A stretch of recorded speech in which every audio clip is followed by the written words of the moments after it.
उत्तर प्रदेश की राजधानी लखनऊ में 3 दिनों का महामेला शुरू होने जा रहा है और आज से शुरू हो रहा ये इन्वेस्टर समिट 12 फरवरी तक चलेगा।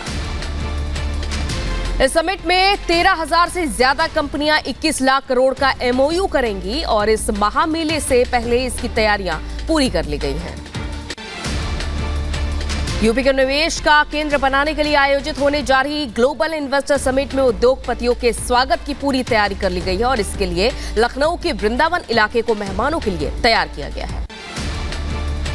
इस समिट में 15 देशों से निवेशक आएंगे। देश और विदेश के दिग्गज उद्योगपतियों और उनकी मौजूदगी में 13,255 कंपनियां करीब 21 लाख करोड़ के निवेश का MOU करेंगी। इस समिट का उद्घाटन प्रधानमंत्री नरेंद्र मोदी करेंगे और इस सम्मेलन में केंद्र और राज्य सरकार के कई मंत्रियों और देश के प्रमुख उद्योगपतियों के हिस्सा लेने की उम्मीद। इस समिट में गृह मंत्री अमित शाह, रक्षा मंत्री राजनाथ सिंह और केंद्र के 21 वरिष्ठ मंत्री शामिल रहेंगे। समिट का समापन 12 फरवरी को राष्ट्रपति द्रौपदी मुर्मू के भाषण से होगा। देश के बड़े उद्योगपति यूपी में निवेश को लेकर बड़ा ऐलान कर सकते हैं। पीएम मोदी और सीएम योगी कारोबार जगत के दिग्गजों को यूपी में निवेश का महामंत्र देंगे। ये यूपी सरकार का प्रमुख निवेश शिखर सम्मेलन है। ये नीति निर्माताओं, उद्योग जगत के प्रतिनिधियों, शिक्षाविदों, थिंक टैंक और दुनिया भर के नेताओं को एक मंच पर लाएगा। इन्वेस्टर यूपी 2.0 एक व्यापक निवेशक केंद्रित और निवेश इकोसिस्टम है जो निवेशकों को मानक सेवाएं देने का प्रयास करता है। उत्तर प्रदेश अपने इंफ्रास्ट्रक्चर की मजबूती के साथ दुनिया भर के कारोबारियों को आकर्षित कर रहा है। यूपी अपने डिफेंस कॉरिडोर, नोएडा के IT हब और पर्यटन की संभावनाओं के साथ दुनिया भर में निवेश का केंद्र बन रहा है। यूपी की राजधानी लखनऊ को एक ग्लोबल बिजनेस हब के रूप में सजाया जा रहा है और इस वैश्विक निवेशक सम्मेलन में सिंगापुर, डेनमार्क, जापान, संयुक्त अरब अमीरात, ऑस्ट्रेलिया और ब्रिटेन साझेदारी देशों के रूप में शामिल है। प्रधानमंत्री नरेंद्र मोदी आज मुंबई का भी दौरा करेंगे। मुंबई के Chhatrapati Shivaji Maharaj terminus railway station से 2 नई वंदे भारत एक्सप्रेस ट्रेनों को हरी झंडी दिखाएंगे। एक वंदे भारत ट्रेन मुंबई और सोलापुर के बीच चलाई जाएगी तो वहीं दूसरी वंदे भारत ट्रेन मुंबई और साईनगर शिरडी तक चलाई जाएगी। मुंबई सोलापुर वंदे भारत ट्रेन देश की 9वीं वंदे भारत ट्रेन होगी तो मुंबई साईनगर शिरडी वंदे भारत ट्रेन देश की 10वीं वंदे भारत ट्रेन होगी।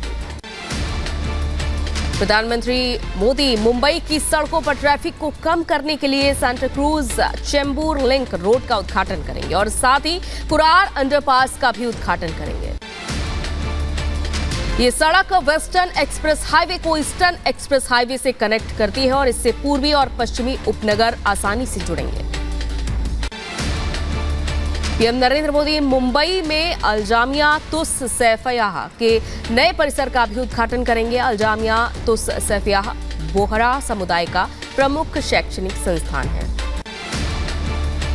त्रिपुरा में होने वाले विधानसभा चुनाव के लिए जारी है प्रचार प्रसार। आज हेमा मालिनी पार्टी के लिए करेंगी राज्य में प्रचार। हेमा मालिनी आज 3 विजय संकल्प रैली को संबोधित करेंगी। दोपहर 12 बजे दक्षिणी त्रिपुरा में पहली रैली होगी। राज्यसभा में विपक्ष की नारेबाजी के बीच गरजे पीएम मोदी, कहा देश देख रहा है एक अकेला कितनों पर पड़ रहा है भारी। नेहरू महान थे तो परिवार का कोई व्यक्ति उनका सरनेम क्यों नहीं रखता। देश देख रहा है, देश देख रहा है एक अकेला कितनों को भारी पड़ रहा है, एक अकेला कितनों को भारी पड़ रहा है।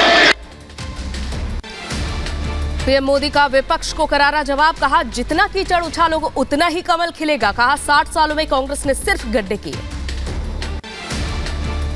60 साल कांग्रेस के परिवार ने, हो सकता है उनका इरादा मजबूत नींव बनाने का हो कि उन्होंने गड्ढे ही गड्ढे कर दिए थे। मोदी का कांग्रेस पर हमला, बोले कांग्रेस को बार बार देश ने नकारा। कांग्रेस को हर मौके पर जनता सजा देती है। कांग्रेस को बार बार देश नकार रहा है लेकिन कांग्रेस और उसके साथी अपनी साजिशों से बाज नहीं आते हैं। कांग्रेस पर पीएम मोदी का तंज, बोले जनता के खाते खुले, कांग्रेस के खाते बंद हुए। इतने बैंक के खाते खुल जाए, इतना एम्पावरमेंट हो जाए, लोग इतने जागरूक हो जाए और किसी का इतने सालों के बाद खाता बंद हो जाए। राज्यसभा में पीएम मोदी ने कहा, कोरोना पर हमने वैक्सीन बनाई, हम वैक्सीन लाए तो दुनिया हैरान थी, लेकिन वैज्ञानिकों को बदनाम करने की कोशिश भी हुई। राज्यसभा में बोले पीएम मोदी, विकास की नियत, दिशा, प्रयास, परिणाम मायने रखता है, सिर्फ कहने से कुछ नहीं होता। राज्यसभा में किसानों पर बोले मोदी, छोटे किसान देश की ताकत, किसानों के नाम पर सियासत की गई। पीएम मोदी ने कहा, कांग्रेस को नौकरी रोजगार में फर्क नहीं पता, देश में नई संभावनाएं बनी हैं, रोजगार के नए अवसर बनाए जा रहे हैं। फ्री की सियासत पर पीएम का हमला, बोले कुछ राज्यों की सोच कर्ज लेकर ही पीओ वाली है, पड़ोसी देशों की हालत देखकर सीखे कुछ राज्य। राज्यसभा में पीएम के बयान पर मुकुल वासनिक ने कहा, भारत में लोकतंत्र, जब तक लोकतंत्र है, नेहरू जी को देश भूल नहीं सकता। राज्यसभा में पीएम के बयान पर बीजेपी नेता अरुण सिंह ने कहा, विपक्ष की काली करतूतें देश ने देखी, जनता देखती है, जनता इसकी निंदा करती है। उत्तराखंड के देहरादून में बेरोजगार संघ के छात्रों पर लाठीचार्ज की मजिस्ट्रेट से होगी जांच, सीएम पुष्कर सिंह धामी ने दिया आदेश। उत्तराखंड के देहरादून में बेरोजगार संघ के प्रदर्शन के दौरान बवाल, गांधी पार्क के पास पुलिस के लाठीचार्ज पर छात्रों ने किया पथराव, पुलिस ने खदेड़ा। देहरादून में हुए लाठीचार्ज पर हरीश रावत का बयान, बोले बच्चे निष्पक्ष परीक्षा तंत्र मांग रहे हैं और सीएम धामी नौजवानों से करे संवाद। लड़कियों को जबरन पुलिस के जवान उठा करके ले गए और जब विरोध में वो लोग प्रदर्शन करने निकले, आपने निर्मम लाठीचार्ज कर दिया, उनको जेल में ठूसने की बात कर रहे हो, ये बहुत दुखद चीजें हैं। देहरादून में बवाल पर कैबिनेट मंत्री रेखा आर्या का बयान, बोली उत्तराखंड की सरकार युवाओं के साथ धैर्य बनाए रखें, बहकावे में न आए। उत्तराखंड की कैबिनेट मंत्री गणेश जोशी का बयान, बोले कांग्रेस बेरोजगारों को भड़काने का काम कर रही है। राजस्थान के जयपुर में अल्पसंख्यक मोर्चा ने गहलोत सरकार के खिलाफ निकाला मार्च, नाबालिगों ने बजाए ढोल, पुनिया बोले सत्ता बदलेगी। चंडीगढ़ में निहंगों के बवाल के बाद पुलिस ने 7 लोगों के खिलाफ दर्ज की एफआईआर, सिखों बंदियों की रिहाई को लेकर धरने पर बैठे निहंग, प्रदर्शन में खालिस्तानी समर्थक शामिल होने की आशंका। जासूसी कांड के खिलाफ दिल्ली बीजेपी ने खोला मार्च, मोर्चा, केजरीवाल के आवास के बाहर विरोध प्रदर्शन, आप सरकार पर बीजेपी नेताओं की जासूसी कराने का आरोप लगाया। जासूसी के आरोपों पर बोले सिसोदिया, बीजेपी ने नया आरोप लगाया है, बीजेपी का अस्तित्व ही सीबीआई पर है। दिल्ली एमसीडी के मेयर चुनाव की नई तारीख आई, केजरीवाल सरकार ने उपराज्यपाल वीके सक्सेना को भेजा प्रस्ताव, कहा 13-14 फरवरी को हो मेयर का चुनाव। गुजरात के अहमदाबाद में G20 के तहत अर्बन 20 की बैठक की शुरुआत, शहरों के सतत विकास और शहरी चुनौतियों के समाधान पर बैठक में चर्चा। गुजरात के मुख्यमंत्री भूपेंद्र पटेल ने किया बैठक का शुभारंभ, केंद्रीय आवास और शहरी मामलों के मंत्रालय की मेजबानी में बैठक का आयोजन। कच्छ में G20 सम्मेलन के अंतर्गत पहली पर्यटन कार्य समूह की बैठक, योगा करते नजर आए बैठक में हिस्सा लेने पहुंचे विदेशी मेहमान। ताजनगरी में आने वाले G20 देशों के प्रतिनिधिमंडल के स्वागत के लिए तैयारियां पूरी, प्रतिनिधिमंडल के लिए शहर को खास तरीके से सजाया गया। G20 देशों के मेहमानों के लिए आगरा किला के दीवाने आम में होगा सांस्कृतिक कार्यक्रम, लाइट एंड साउंड शो और लेजर के जरिए बताया जाएगा इतिहास। नगर निगम के द्वारा आप देखेंगे कि पूरे रूट पर विभिन्न वॉल्स के ऊपर ब्यूटीफुल पेंटिंग्स लगाई हैं, जिससे कि जो हमारे यहाँ की ब्रज की संस्कृति या हमारे कल्चर की या इंडिया की संस्कृति को प्रदर्शित किया है। आम जनता के लिए खुला रांची का राजभवन गार्डन, गेट पर एंट्री के लिए पर्यटकों की लंबी कतार। बहुत ही सुंदर है, हरियाली है। ऐसे तो शहर में सारे पेड़ कट जा रहे हैं, अपार्टमेंट बन जा रहा है, तो कम से कम खुली हवा में बच्चे सांस लें। बहुत ही सुंदर उद्यान है। राजस्थान के मुख्यमंत्री अशोक गहलोत आज अपना 10वां बजट पेश करेंगे। सरकार के वर्तमान कार्यकाल का यह आखिरी बजट होगा। कर्नाटक का विधानसभा सत्र आज से शुरू होगा। 17 फरवरी को पेश किया जा सकता है बजट। झारखंड के पूर्व सीएम शिबू सोरेन की तबीयत बिगड़ी। रांची के मेदांता अस्पताल में इलाज जारी। लखनऊ का नाम बदले जाने की चर्चा के बीच शिवपाल यादव की आई प्रतिक्रिया। शिवपाल बोले मूर्ति लगाने और नाम बदलने की बजाय बीजेपी को विकास पर फोकस करना चाहिए। अंबेडकर नगर के स्कूल में प्रिंसिपल को नहीं पसंद आया बच्चे का फौजी स्टाइल कट। छात्र का कराया मुंडन। घटना के बाद से सदमे में कक्षा 1 में पढ़ने वाला छात्र के पिता ने की पुलिस में शिकायत।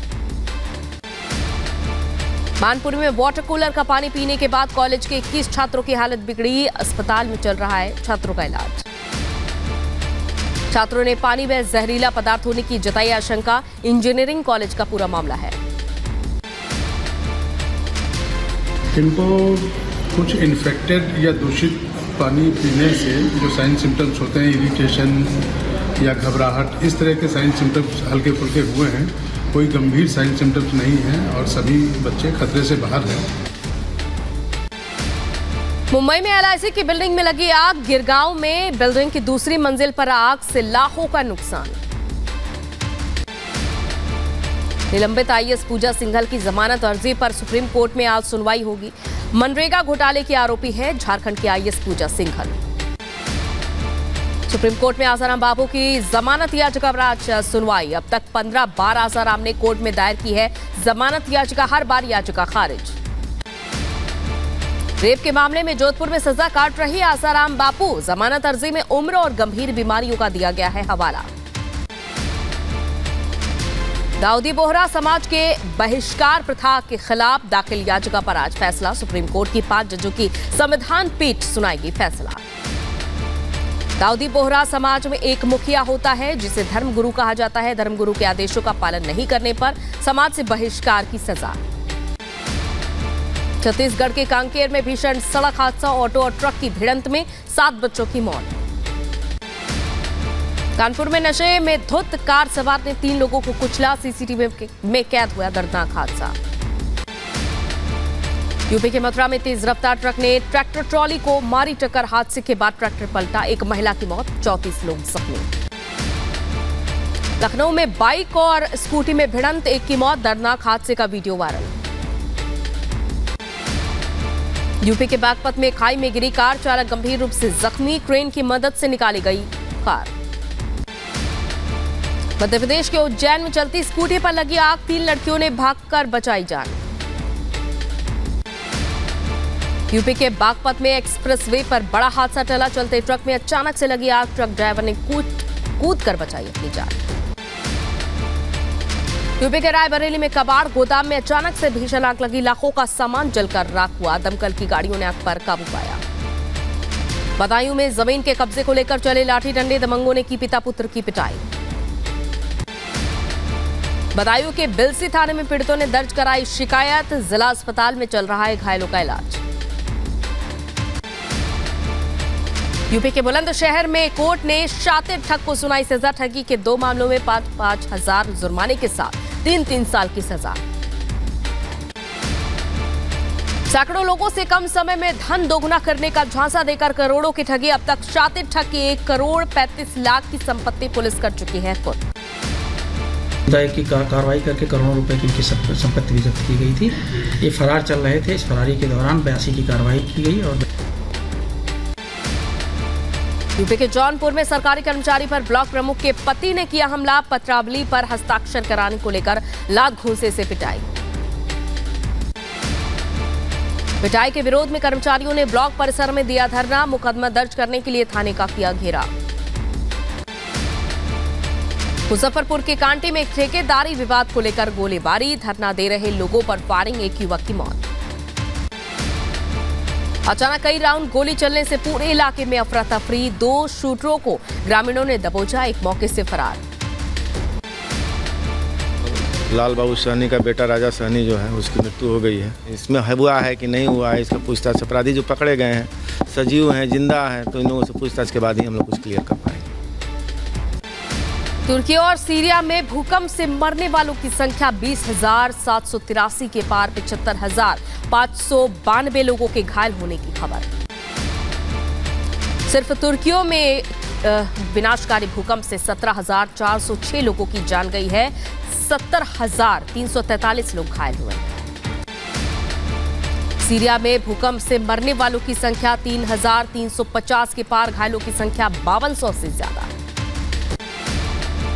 भूकंप प्रभावित इलाकों का दौरा करने पहुंचे तुर्की के राष्ट्रपति तय्यप एर्दोगान, यहां देखा गया कि पीड़ितों से उन्होंने मुलाकात की। राहत बचाव कार्य में सरकार की कमियों को राष्ट्रपति ने किया स्वीकार। प्रभावित लोगों के लिए $530 अमेरिकी देने का ऐलान किया।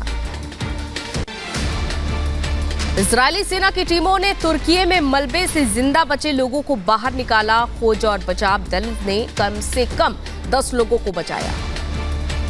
तुर्की के एल्बिस्तान में जारी है राहत और बचाव कार्य। 72 घंटे बाद एक बुजुर्ग महिला को सुरक्षित बाहर निकाला गया।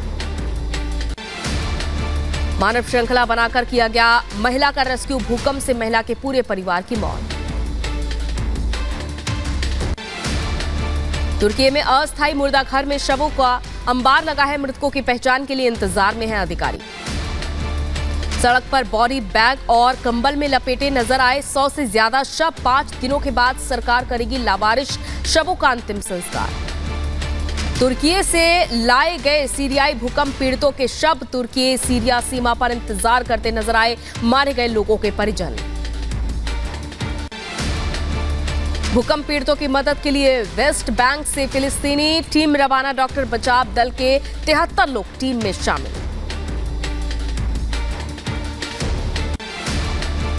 भूकंप से प्रभावित होते प्रांत में 2 साल की बच्ची का रेस्क्यू। 3 दिनों बाद बचाव दल ने बच्चे को मलबे से बाहर निकाला। मलबे से निकाले गए नवजात बच्ची का अस्पताल में चल रहा है इलाज। डॉक्टरों का बयान, धीरे धीरे हालत में हो रहा है सुधार।